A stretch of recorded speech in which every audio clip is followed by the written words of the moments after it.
2 out of every 3 police vehicles in America are Fords, not because departments are loyal, not because Ford makes the cheapest car, but because somewhere along the way, Ford stopped competing for police contracts and started making it structurally impossible for anyone else to win them.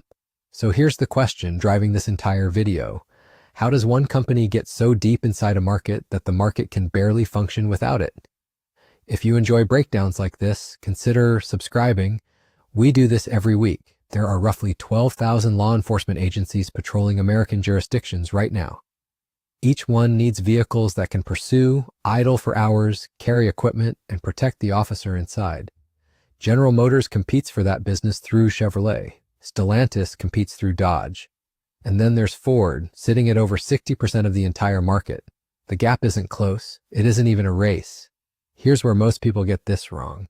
They look at Ford's police lineup and think, good cars, strong brand, reliable reputation. And yes, those things are real, but that's not why Ford dominates. Products can be copied, specs can be matched, reputations can be challenged. What can't be copied overnight is a system. And Ford built one that took 70 years to assemble. Let's start with the reason that's hiding in plain sight. When a police department buys a new vehicle, they don't just buy a car. They buy into an entire ecosystem. The cage partition, the electronics rack, the siren controller, the radio mount, the weapon storage vault. None of that comes from Ford. It comes from a specialized industry called upfitters. And here's what matters. Upfitters build their equipment around whatever vehicle is most common on the road. When Ford held 85% of the patrol market in the early 2000s with the Crown Victoria, an entire industry oriented itself around Ford's dimensions, Ford's wiring architecture, Ford's interior geometry. Today, Ford offers what it calls a vehicle integration system, a standardized interface that lets upfitters program lights, sirens, and hardware directly into the vehicle's existing computer without cutting into factory wiring. It's designed to make Ford easy to upfit and easy to maintain. The result? Every major upfitter in the country knows Ford.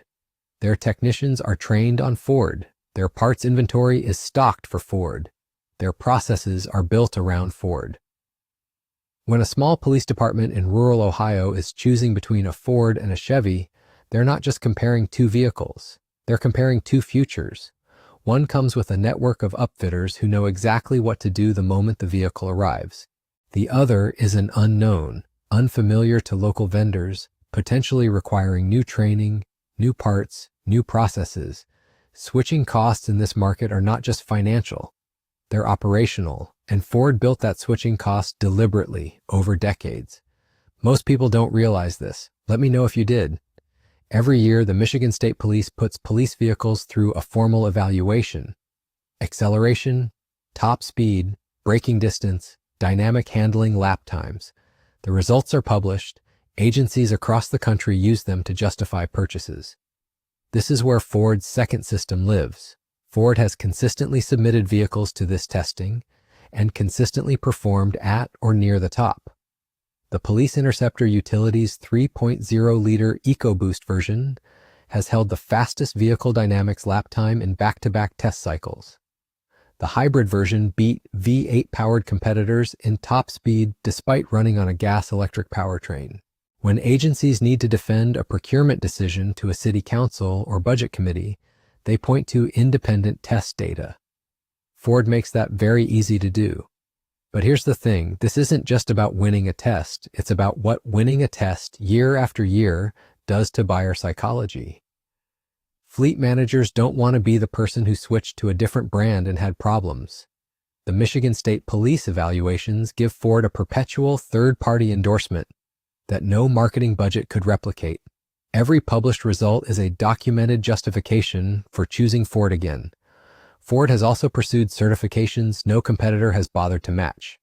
The Police Interceptor is the only vehicle in the world engineered and crash tested at a 75 mm rear impact standard, a test specifically relevant to the reality of officers being struck from behind on traffic stops. That isn't a selling point in a brochure. It's a liability shield for department chiefs and city procurement officers. The deeper you look at this system, the clearer it becomes. Ford isn't just building cars that pass tests. It's building the case for choosing Ford before the conversation even starts.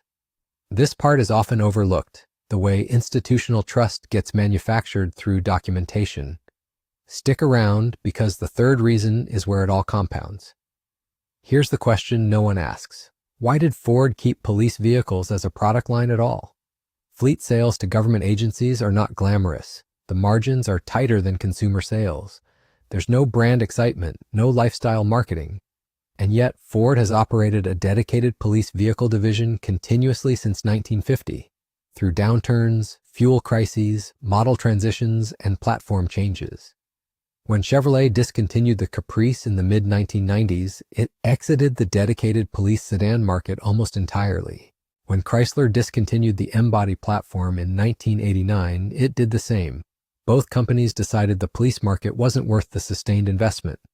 Ford stayed, and staying, it turned out, was everything. When your competitors leave a market, you don't just gain their customers, you gain their institutional memory. You gain the maintenance manuals police mechanics have memorized. You gain the repair patterns fleet managers have documented.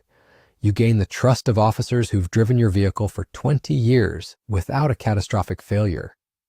Ford parlayed that continuity into something remarkable.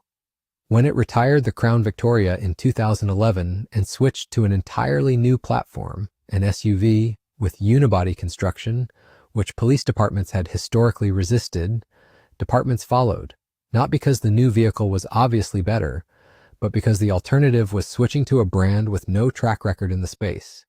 Continuity doesn't just build trust. Over time, it becomes the barrier to entry. There's a compounding effect here that's hard to overstate. Every fleet mechanic trained on Ford represents another Ford purchase next cycle. Every upfitter tooled for Ford makes the next Ford easier to deploy. Every department whose officers have logged 200,000 miles on a police interceptor without a catastrophic failure becomes a reference case for every neighboring department making its next decision.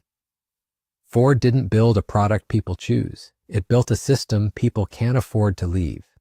To understand how durable this position is, look at what the competition has actually done. Dodge has the Durango, a capable SUV with strong engine options. In Michigan State Police testing, it performs competitively. Its 5.7-liter V8 version reaches strong top speeds and respectable lap times. Chevrolet has invested seriously, offering the Tahoe PPV and, more recently, the Blazer EV, an electric police vehicle that actually won the 2025 braking test outright. These are not bad vehicles. In some specific metrics, they beat Ford, and yet the market share gap persists. Why? Because Dodge and Chevrolet are selling vehicles into a market that Ford has structured around itself. The upfitter ecosystem defaults to Ford. The institutional knowledge defaults to Ford.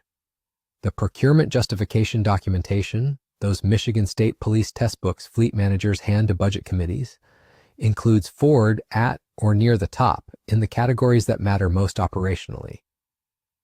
Chevrolet's Blazer EV is a genuinely interesting vehicle, but an electric police car introduces new operational questions: charging infrastructure, range behavior during extended idling, unfamiliar maintenance protocols. Ford addressed those questions years ago with its hybrid police interceptor, which runs as a standard vehicle while delivering fuel savings. No infrastructure changes required. By the time a competitor launches an innovative alternative, Ford has already managed the transition for its existing customers. On paper, this market should be competitive. In practice, every structural force inside it bends toward Ford. Here's the real answer to the question we started with.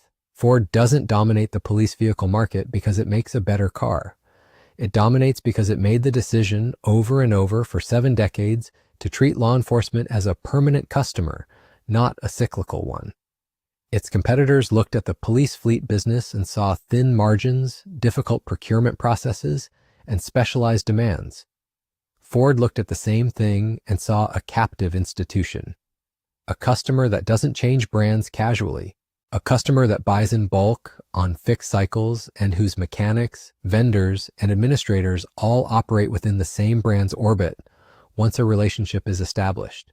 Most people, when they see Ford's police market dominance, assume it's the result of great engineering. And the engineering is real, but engineering is the visible surface.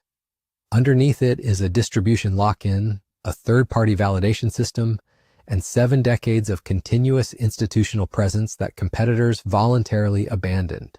Ford didn't win a market. It built a market that keeps choosing Ford because the cost of choosing anything else has become, for most departments, simply too high.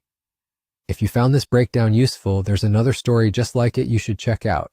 A different company, a different market, the exact same playbook. It's on the channel now.